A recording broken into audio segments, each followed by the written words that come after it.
Welcome to Wellness Wednesday on All Sides with Ann Fisher.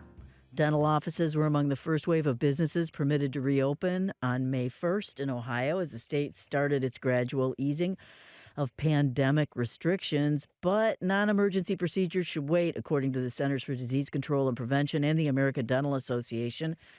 We're going to talk today about if you're anxious about how to proceed with dental procedures. Joining us is Dr. Kami Haas. He's an orthodontist who serves on the Board of Counselors at the UCLA School of Dentistry. He's also the co-founder of The Super Dentist. That's a dental practice in Southern California, specializing in pediatric and parent oral care. Welcome to the show. Good morning. Thank you so much. So the Centers for Disease Control and Prevention, the American Dental Association, and the Centers for Medicare and Medicaid Services have all said non-emergency dental procedures should wait. What is a non-emergency? Is that like just the cleaning kind of a thing, or what? Yeah, that's actually a really good question. I really never liked the term emergency because it's such a difficult word to explain what it is.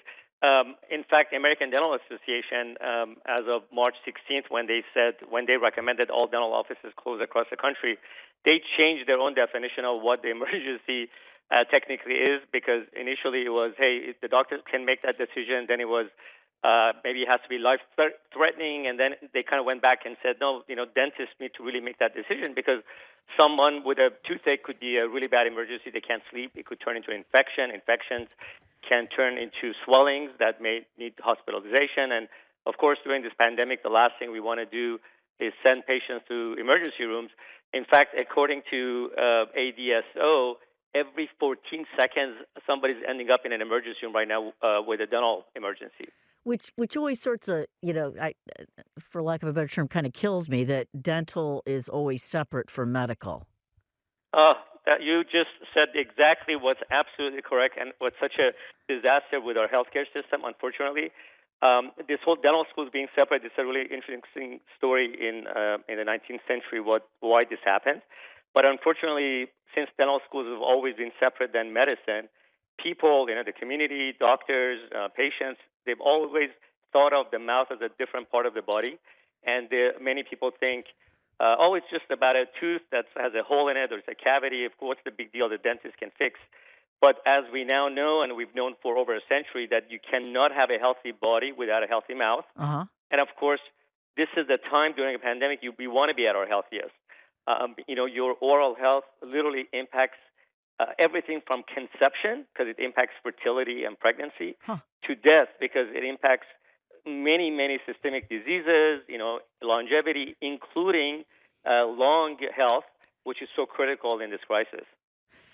You're listening to Wellness Wednesday on All Sides with Ann Fisher. We're going to talking about how to proceed with, now that dental offices are reopening in Ohio, whether or not you should go still, given COVID-19. My guest is Dr. Kami Haas. He's an orthodontist and the Board of Counselors at the UCLA School of Dentistry and co-founder of the Super Dentist dental practice in California.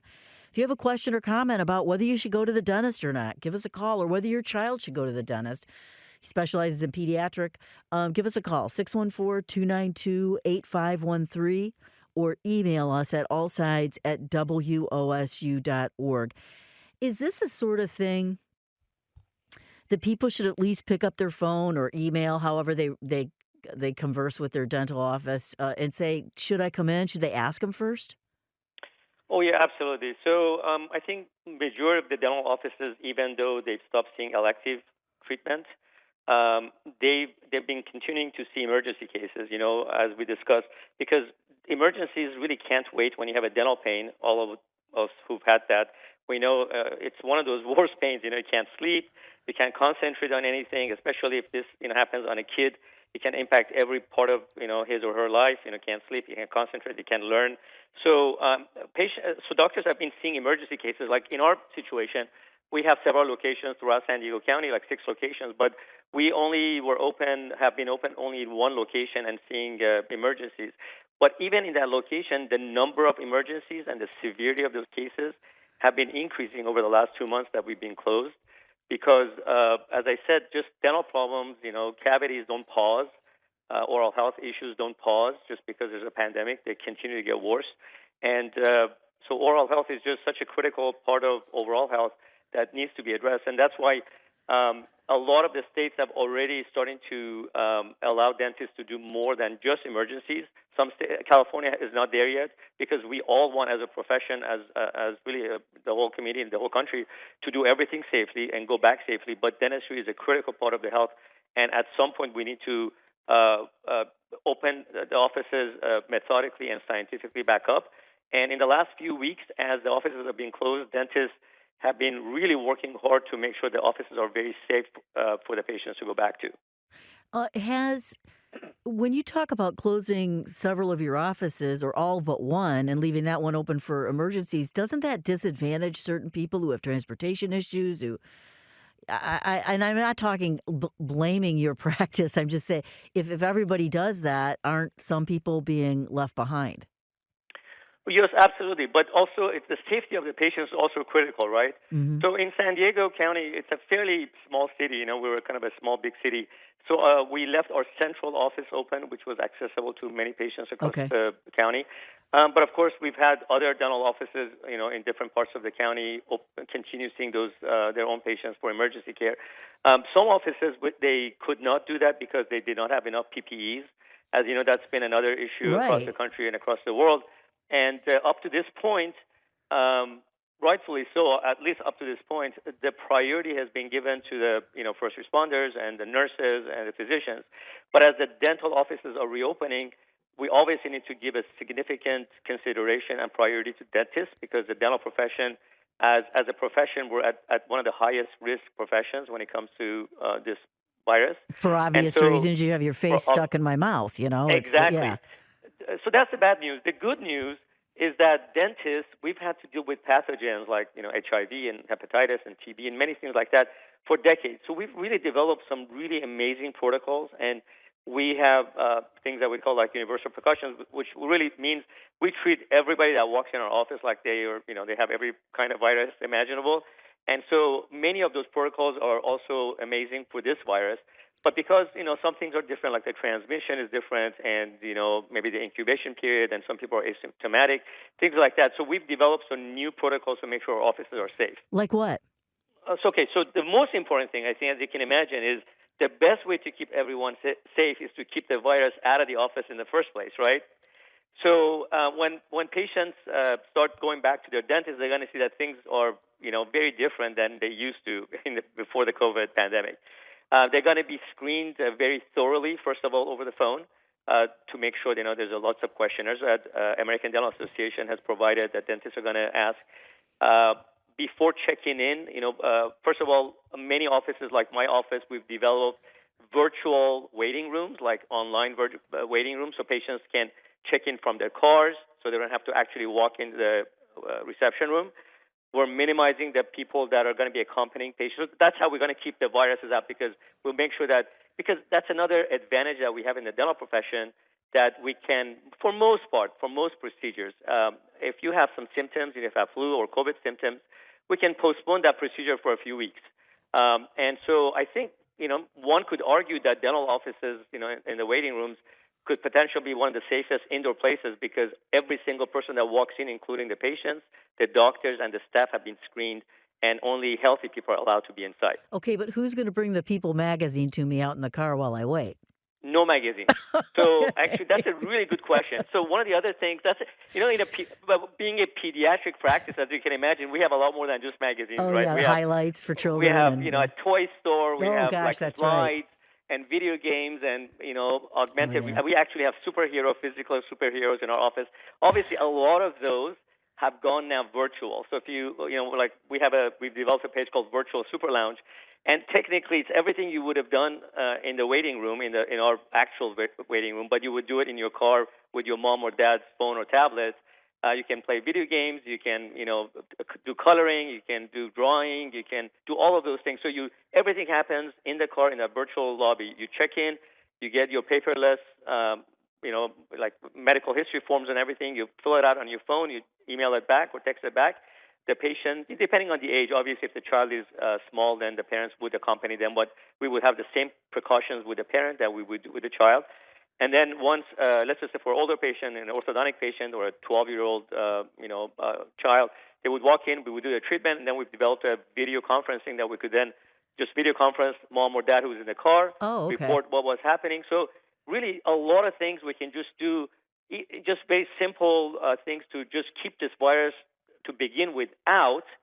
But of course, on top of it, inside the office, we put many additional protocols like technologies like HVAC filters and UV systems and really high-speed vacuums over the patient to make sure the aerosols do not,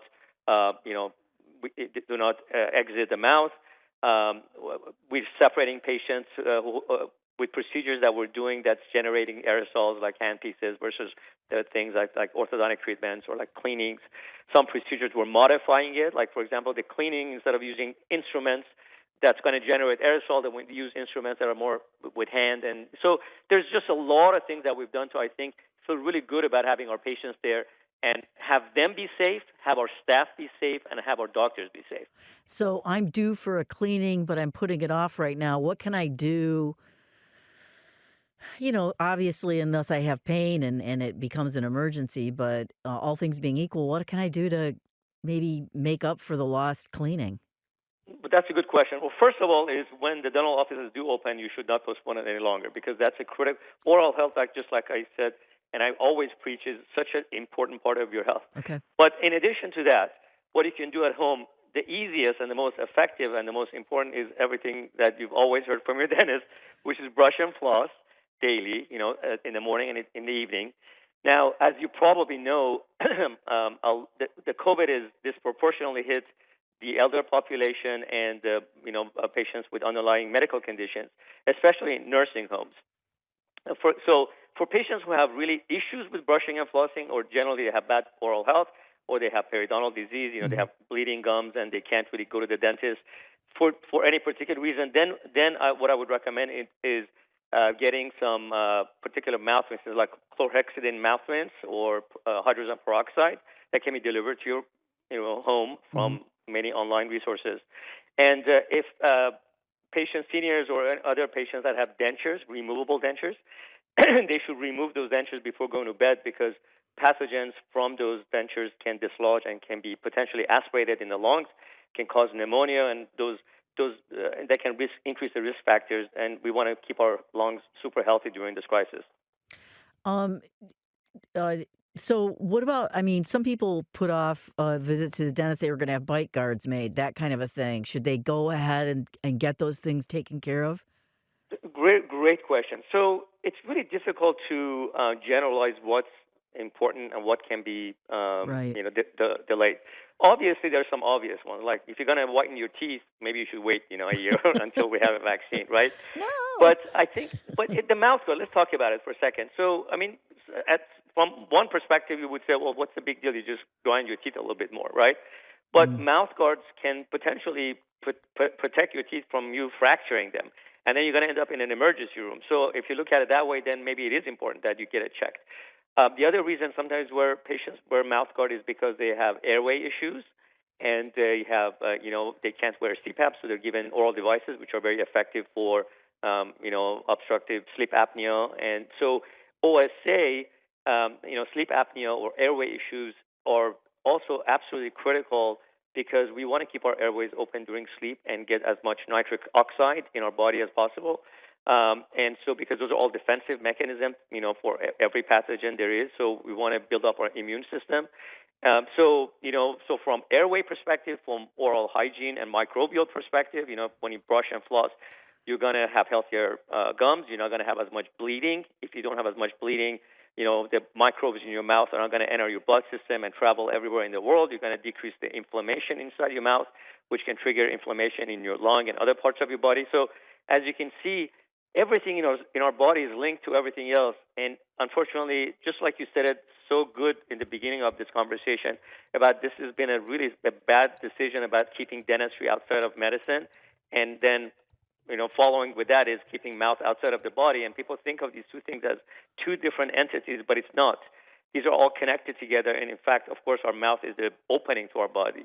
And almost everything that enters our body enters through our mouth. So it's such a critical part of our body to keep healthy always, especially during a pandemic.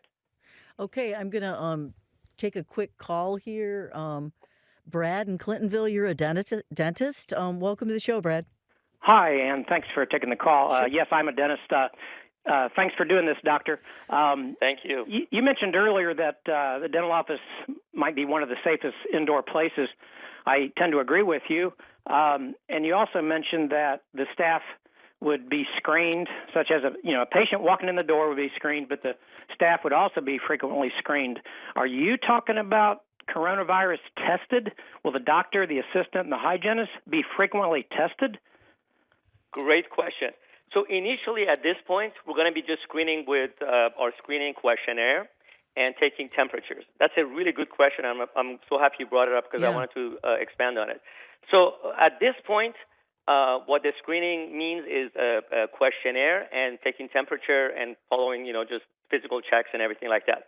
But one thing that the American Dental Association is pushing for, and I agree with that, is they've requested and they've sent, as late as just yesterday, I believe, I got an email from American Dental Association suggesting that we also contact our, representatives, which I did, to ask them to allow dental offices to actually have COVID testing, not for treatment, but for screening, like rapid testing. So then we could, but that's a little bit complicated because right now only physician offices and a lot of emergency rooms or, laboratories can use those, and dental offices are not allowed to use it. And then the other question is then if we are allowed to use it, who's going to pay for those, right? So American Dental Association, again, is recommending that the government and the insurance companies, that they basically ask the insurance companies to pay for it, because then we'll also be a part of a different solution too. Then we'll be screening a lot of patients and a lot of the people in the community, so people know who has it, who doesn't. So as we're opening up our country back up, we have a way of knowing who has it and who needs to be isolated. So it's not only will keep our dental offices safer, but we can also keep the community safer as a result. Brad, thanks for that question. It is a great question. I often rely on my listeners to help me out. Well, that kind of brings us back full circle then to why dentistry is treated differently than, doctors' offices. But that's maybe another topic for another day. Dr. Kami Haas, thank you so much for your time today. I really appreciate it. My pleasure. Thank you so much. Dr. Kami Haas is a dentist and orthodontist at the Board of Counselors at the UCLA School of Dentistry and co-founder of the Super Dentist, which is a chain of dentist offices in California, in Southern California. More Wellness Wednesdays coming up, so stay with us. This is All Sides with Ann Fisher on 89.7 NPR News.